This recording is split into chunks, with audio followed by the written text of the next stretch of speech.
I had a thought. Bondage is easier than obedience. Bondage is easier than trust. That was a thought that was in my mind today while I was on my way to pick up my daughter from school. And as I sat there just going into the pickup line, like that thought rang in my head because I was thinking about the Israelites. And I was thinking about how they were leaving Egypt. And I was thinking about how they were going from one system, which is essentially the systems of this world. It doesn't matter what square inch of the world you go to, what kingdom you walk into, what kind of government you walk into. Ultimately, the world is one kingdom. And in the kingdom of the world, kings rule, and there's class, there's all these types of systems. You follow? It doesn't matter what part of the world you go to, this is what you find. This is the structure that you find. And I think about how the Israelites were in this system. They were in this system as a consequence to their disobedience to God. They spent 400, I believe, about 20 years in the system. And the system was a system of bondage. Okay? And they were oppressed. And they heard the complaints of their ancestors year after year, generation after generation. But when Moses came and Moses delivered them out of that system, and he came with examples, he came with demonstration of God's power. The Red Sea parted. All of these things happened that they were a witness to. When they were going through that wilderness, after they experienced all of that, ultimately for them, they wanted to go back to Egypt. They watched God swallow basically a kingdom, because without the kingdom is the rulers for the most part, right? They watched God take a superpower and its leaders and swallow them whole into the Red Sea. They watched chariots just be engulfed with water. They saw all of this with their own eyes. And they understood that this was a God that was doing this for them. This is how determined he was to honor his covenant promise and deliver them out of Egypt. And after 420 years of suffering, of crying out, of feeling this is unfair, of feeling that they're oppressed, after 400 years of this dreadful experience, they have a miraculous recovery, and they're now in the wilderness, the desert, and immediately, does God really care as much as he cares? One small moment of them being by themselves and not having leadership, not having commands, not having someone to tell them what to do, when to do it, how to do it. When they were left to their own devices, they created a God to worship. They literally created a figment of their imagination.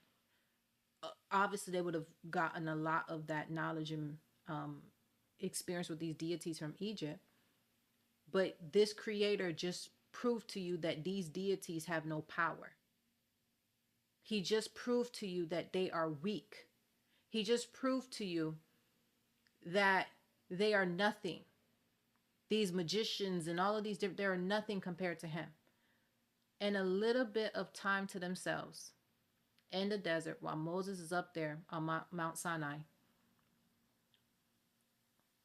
they decide that they need to worship something. And what they need to worship is the God of the Egyptians that were just swallowed whole in the Red Sea.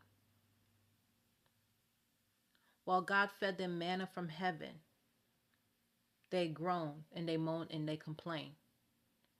And they basically said God took them out of where they were at in Egypt just to bring them out into this desert just so they can die. And they did die there. But their expectation was that God brought them here just to do this to them.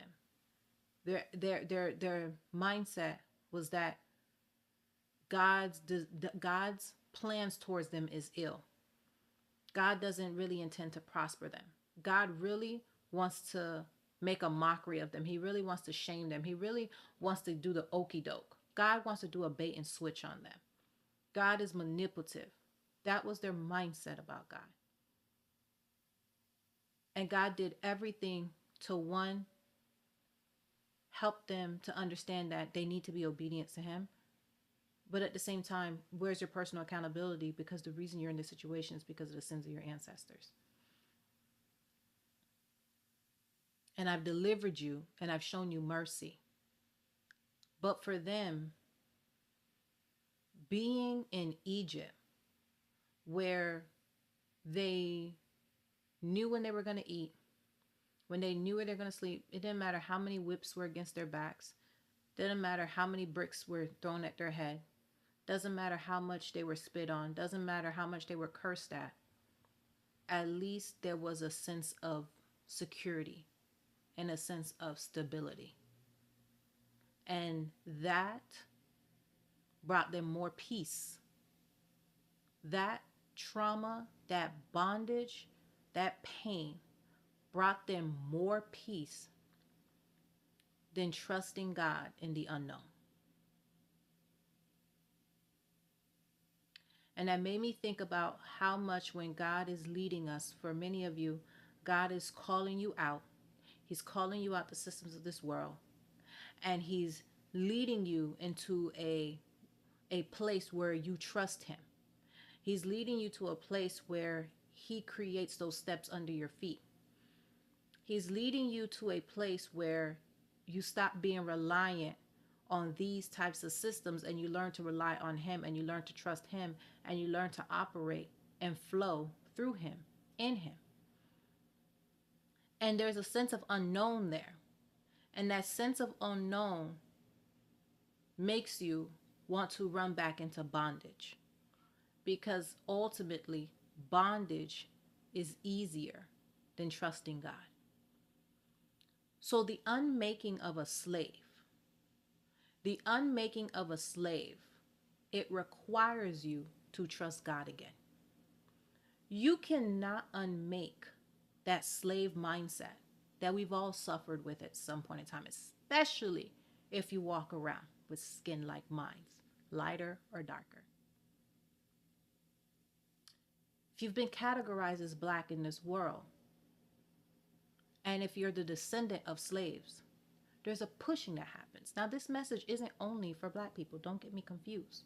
But what I'm saying is that we uniquely, in a unique way, in modern times can identify with those Israelites.